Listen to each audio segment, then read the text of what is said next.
How's it going, everybody? Welcome back, Jacked Up Fishing. Well, today I'm doing a review on a 180 Baitcraft Flats Explorer, the made in DeLand, Florida. We've owned this boat since 2007. It's actually my brother-in-law's boat. I've got a lot of hours on this boat. Figured I'd do a good review for you guys. Check it out.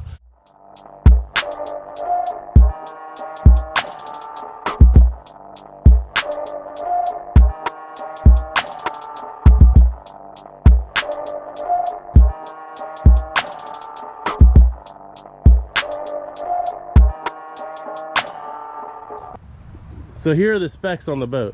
It's 18 foot long, it's 6'9" wide, and the weight is 700 pounds. So this is in between a micro and a full flats boat.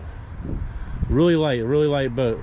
We have a 70 Yamaha on here, which powers it pretty good. It's got a jack plate, and it's a it's a tunnel hull boat.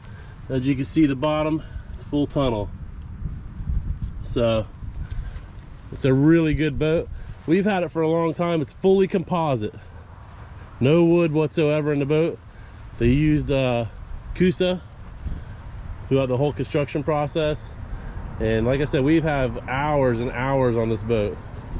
No problems whatsoever as far as hull integrity.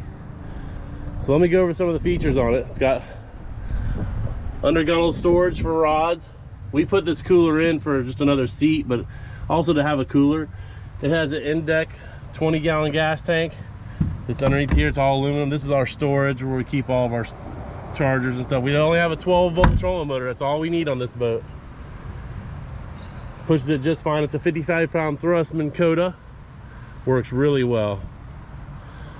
Going back to the stern, we have a storage on one side or a live well if you wanted to do either one. We keep it for storage. We got our bilge area. Nicely open bilge. Everything's got nice hinges, foldable hinges, nice and clean in the bilge.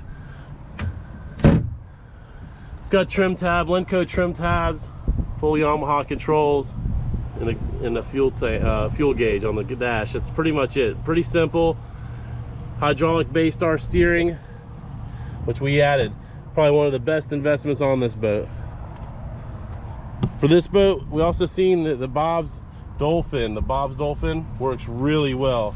We added that. Seems to help with cavitation on the turns. So on this side we have a 20-gallon live well.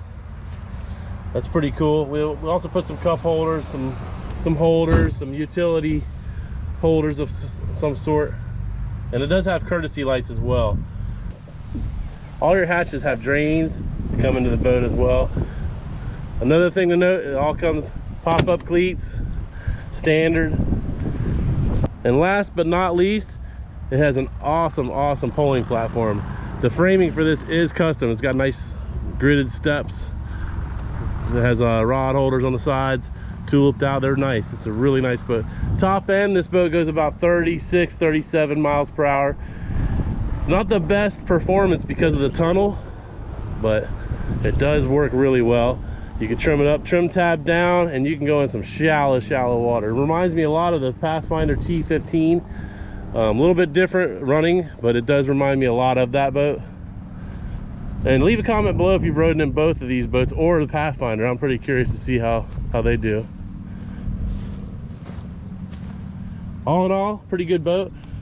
The cons of this boat is, I think they do now, is this jack plate is pretty much non-existent. It runs all the way up top all the time. Move it down, it just doesn't have the best performance. Now I think Baitcraft builds the transoms up just for that, another 5 inches. So it sucks up the motor into the tunnel, gets some more of that clean water. Another knock, I guess you could say, on this boat is unless you have it propped just perfectly, it will cavitate on the turns pretty good. We got a PowerTech. It seems to tune pretty good now, but the cavitation when we first got it was pretty bad. But my boat was too, in my shoal water, so we got it tuned in with a nice high cup prop. I think we got a triple cup prop for it. This one I don't know what pitch it is, but we got it a long time ago. It seems to work pretty good. Good hole shot. That's pretty much it. 180 Flats Explorer. check it out if you're looking for a boat in this area like this. Thought I'd give a nice review for you guys.